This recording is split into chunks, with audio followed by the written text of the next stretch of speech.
Hi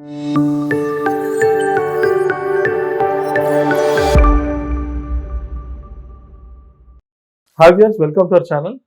Presently, we are along with Dr. Karthik Paanduranga, cardiologist, Apollo Hospital. Hi sir, how are you? Hello.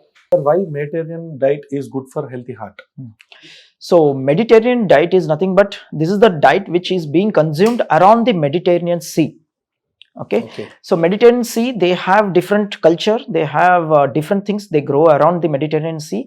So majority of the studies which have happened in the cardiac field have happened mostly in the Europe and European regions, and the diet which is being consumed in US or Canada is also mostly vegetarian, because most of the people who are there are Western people, or the race, they follow the same kind of culture.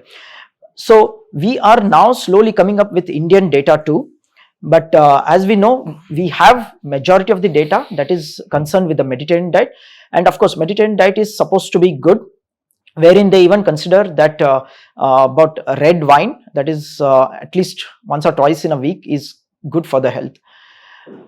So in Indian context, of course, we lack data, but if we make sure that we have a adequate amount of protein in our diet, by reducing our overall fat intake and also overall carbohydrate intake, then we can pretty much achieve the same results as that of Mediterranean diet.